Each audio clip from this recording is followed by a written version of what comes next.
Hi and welcome everyone to our 93rd episode of The Little Inside. Magically, my name is still Tobi, and this week I'm going to talk a little bit about conquering fear with kindness. So let's get started right after the intro.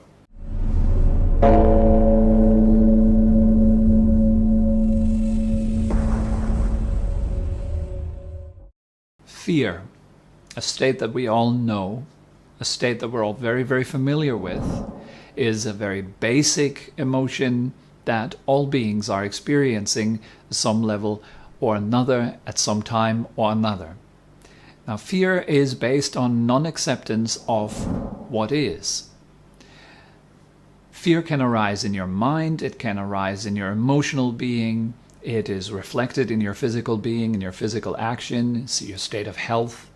And it also is reflected in our environments.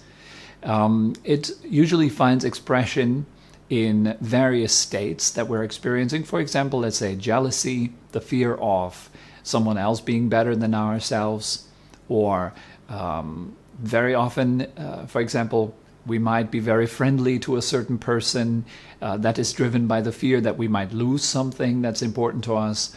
So there's many ways that fear shows in our life, and so it's a very pervasive, powerful emotion that we are all very familiar with. Now, kindness, on the other hand, is based on acceptance. It is a state that is able to accept the present circumstances, the present states as they are. It is completely okay with the world. Kindness is also completely okay with ourselves. It doesn't have anything to add to this moment. It doesn't feel that something is missing or lacking in this moment. It is able to embrace and accept everything just as it is. When I'm talking about fear, I talk about two kinds of fear, really. I would say that there is something like a reasonable fear, and there is a fictional fear. A reasonable fear example might be the fear of, well, it's a classic, right? The fear of the tiger when it attacks you, or the fear of, let's say, an immediate threat. Anything that immediately threats your life, your health, right now, right here. That gives rise to fear. It's pretty normal. We all experience that state. Now, if you get shocked by someone, that is a quick manifestation of fear. Like a panic that we might experience, but it is in response, in a direct response to an immediate threat that it arises right now. I would call that a reasonable fear, a fear that is based on what is happening right now. Then you have a fictional fear. For example, the fear that you will never make it, maybe you've lost your job, and then you start projecting that your future will be absolutely horrifying and you'll be doomed, or you might experience a dissolution of a relationship that was very meaningful to you. And now, since it is dissolved, now there's this fear of being alone, the fear of never finding anyone like that anymore. That I would call a fictional fear. This is merely a projection into the future. There's nothing to do with reality. It has nothing to do with what is going on in the present moment.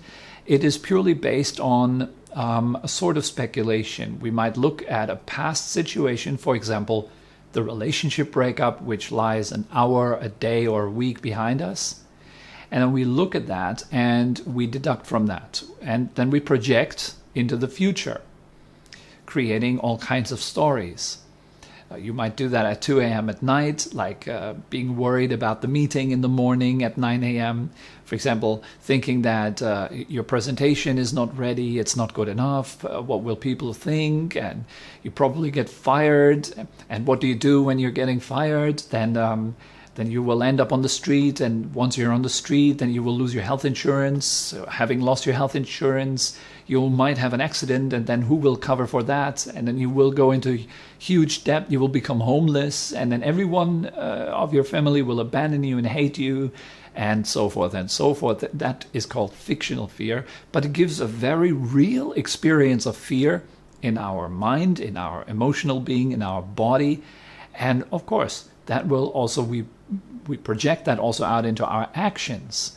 So we then start to act based upon this fictional fear, creating almost something like a self-fulfilling prophecy very often. So since we are all experiencing fear at some time or another, maybe you're experiencing it right now, maybe you have a lot of fictional fear going on. And by the way, fictional fear doesn't really appear as fictional fear. It appears as a very serious, very real threat that it will try to sell itself, the fictional fear, it will try to sell itself as something that is there to help you, that is there to support you, that is there to make sure that your future is not going to end up in a horrific way. But in fact, it really leads you to a horrific future. So if we're not abandoning our fictional fear, then our actions are fear-based and fear-driven. And so they will lead to more fear.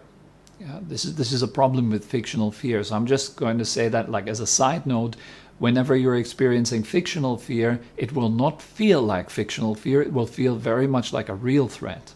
So when you're experiencing hard times in your life, that will give rise to fear, both an immediate, reasonable fear and fictional fear. The great majority probably will be fictional fear, whereas a tiny minority of your experience will be actual real-life threats. So what I always recommend in these tough, difficult situations in your life, the first thing to do is take it step by step. Move slowly. Really consider every day as being your last day. What if you would die tonight? Would it still matter that much? Would it still be so important? Would it still wire you up? That usually is quite a good reflection and helps us to already separate most of the fictional fear from a real threat. Now, when you're contemplating like this, when you're contemplating that your life might end tonight, then usually some people, they are afraid about this. Then they say, oh my God, if my life ends tonight, that would be horrible because blah, blah, blah, blah. And then they go into fictional fear.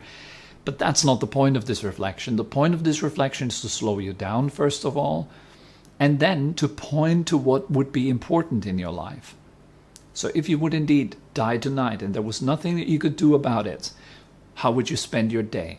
If you had a choice, like your choice would be, I could spend my day either completely lost in worries, which is pointless either way, you're going to die, or I could do something that is uplifting and that is nice. What I always observe when I contemplate that this might be my last day, I think that kindness becomes really important in my experience. I notice that it becomes much more important to connect to people in a kind, authentic, and compassionate way, rather than just being really self-absorbed and self-centered in my own little world in my head, worrying about what's going to happen to me, why this will happen to me, and the all-important me is really blown out of proportion when you're in a fearful state. Notice that. But when you're in a kind state, what is much more important is the connection to other human beings and kindness and compassion and all these qualities that would make you pass away with a smile on your face, looking back on your last day saying, well, I did really, really well there. At least I spent my last day in a wonderful and good manner. Nobody can avoid difficult situations from arising. Difficult situations arise whether you're a billionaire or whether you're homeless on the street. They arise for all of us equally. We all experience difficult situation in various ways. Now, whether that's just an emotional difficult situation or an actual problem out in the physical world or a mental contemplation, whatever you are experiencing as difficult, you can be sure that all of us in this world are familiar with that. We're all in this together. When I contemplate like this, when I think like this, that we are all in this together, I immediately see that I would like to find a way out of my predicament so that this can benefit other people, it can benefit other beings, right? In the end, we all kind of write our life story. And wouldn't it be wonderful if you could grow through your fear consciously and thereby inspire not only yourself but other people around you? Well, as I said before, the first step is always to take it step by step, hour by hour, minute by minute, depending on the severity of the situation that you are in. Take it really, really slow.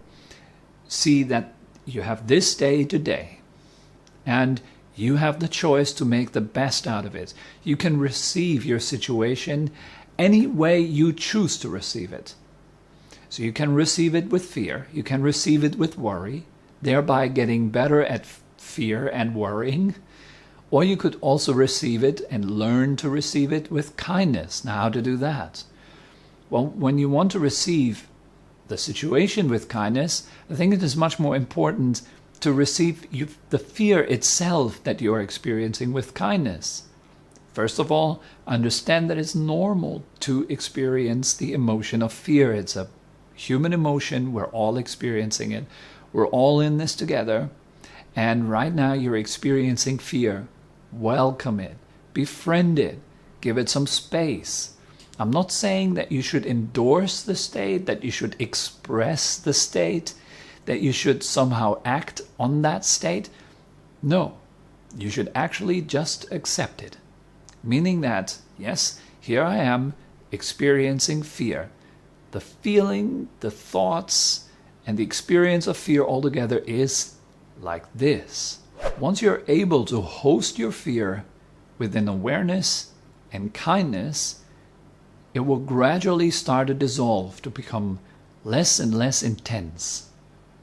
And as it dissolves, its energy very often transforms first of all into empty stillness, and out of that empty stillness, a creative energy very often arises, presenting you with a solution, with an answer to your problem, a way out. So this is all that comes to mind for this week. This is how I deal with fear. This is what I do when I'm in difficult situations in my life. I take it step by step. I take it easy, and I'm giving myself the space to experience the fear that I'm experiencing, but I do so consciously. I'm neither expressing it nor suppressing it. I simply give it space.